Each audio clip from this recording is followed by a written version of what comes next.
Okay, YouTube, I'm on my daily walk. So I've been walking daily to help me clear my mind, think about goals that I have for myself long and short term, and for health, cardiovascular health. But I'm out here and I want to share this quick video to talk about how grief and anger from your loss can have your life on pause. And it's so stifling, and you have to find a way. You can't snap out of it, but to keep moving forward. So on September 1st, 2010, my dad actually passed away from non-small cell carcinoma, of the lung. Well, honestly, he died of pneumonia related to complications from having lung cancer. And the problem with that is, growing up, we were a family of four. So it was just my mom, my dad, my brother, and me. And my dad and I, being friendly, but quite honestly introverted, might have had 3 friends, tops, like true close friends that could see you at the good, the bad, the ugly, that truly knew you to the depths of your soul, no judgment. We had a lot of acquaintances, but we were pretty much introverted. My mom and my brother, a little bit more social, but we didn't have a ton of friends. We did everything together as a family. That's a blessing and a curse. The curse about it is when someone from that unit passes on, the loss is so palpable and hurtful. Quite honestly, when my dad passed away, I was so angry at God, and it's even hard to say that out loud because I felt like he robbed me of such a beautiful person. My dad was like I said earlier, one of my best friends. We laughed, we talked. He taught me how to shoot free throws for basketball. We just had so many beautiful memories. He would stay up with you all night trying to help you with homework, math problems, whatever it was. He wasn't a man of many, many words, but when he did finally talk, it was something profound or resolute. He always had sage advice. He was just a good person. So I was going through life angry. I mean, mad at God every night, crying.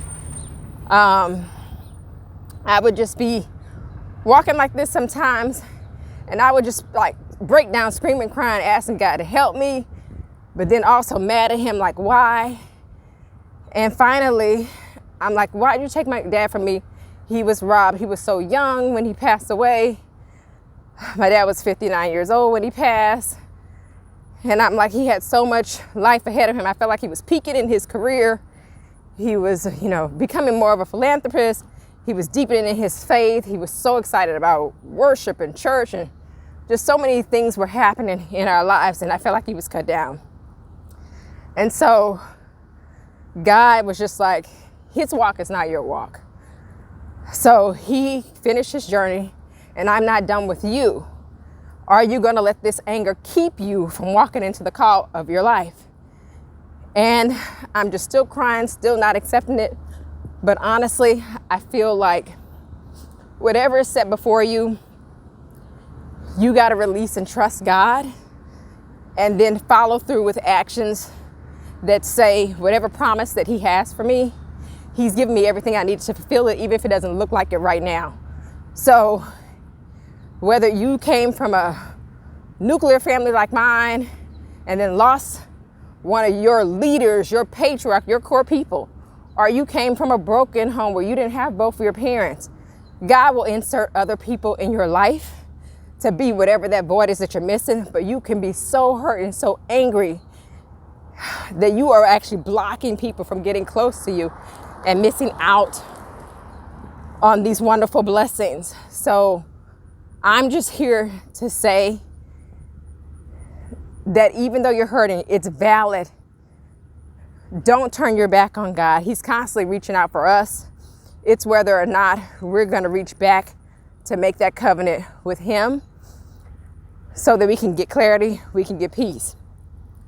So I'm talking to God, fussing and cussing, quite honestly. And he tells me that my walk isn't my dad's walk. He's not done with me. I haven't fulfilled my purpose.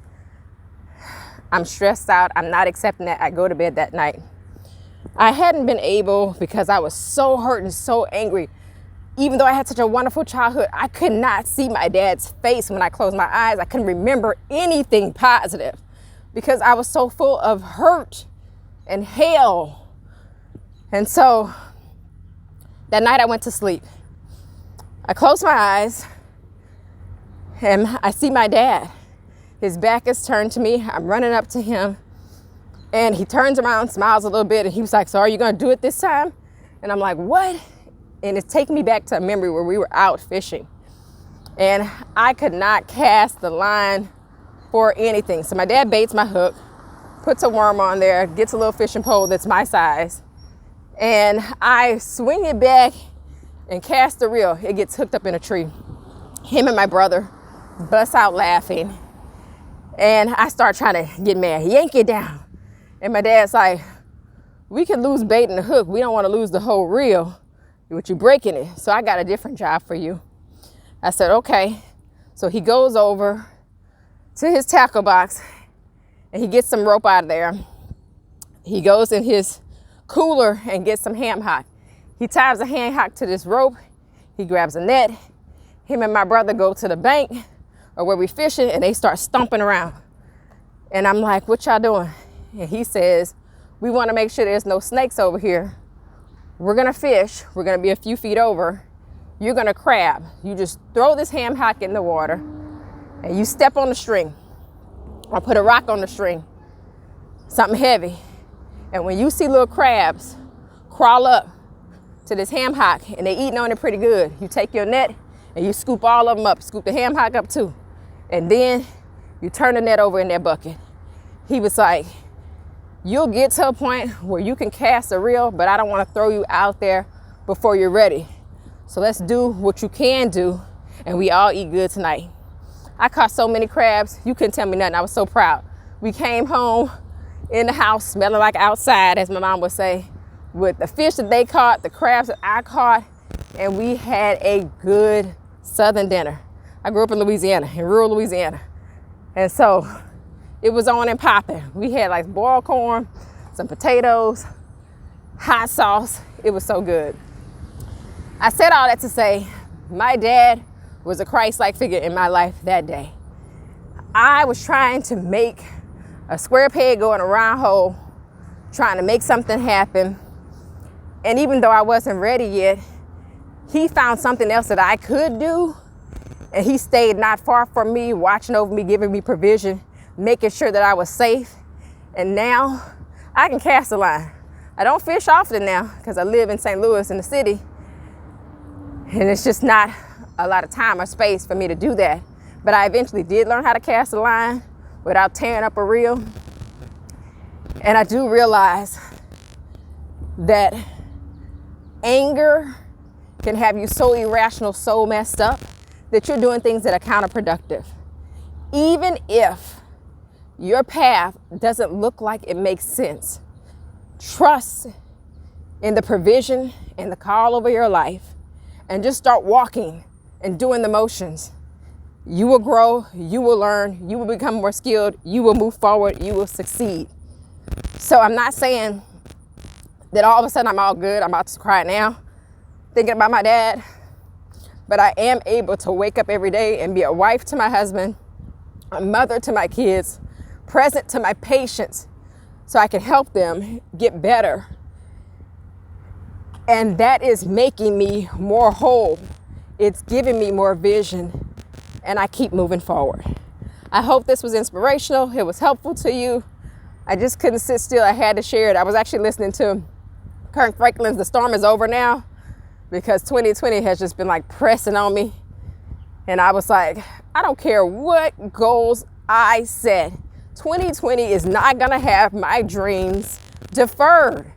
They may take a little bit longer, but I'm still gonna reach them. And all of that while I was walking just started making me recall how I but how I'm still walking through the loss of my father. Be blessed, good people. If you were inspired by anything that was said, you want to join the channel. My content is all over the place. It's anything from lifestyle, self-improvement, finance, beauty. Please subscribe, join our channel, help it to grow. Just remember, you got this. The diva's in the details. Bye-bye.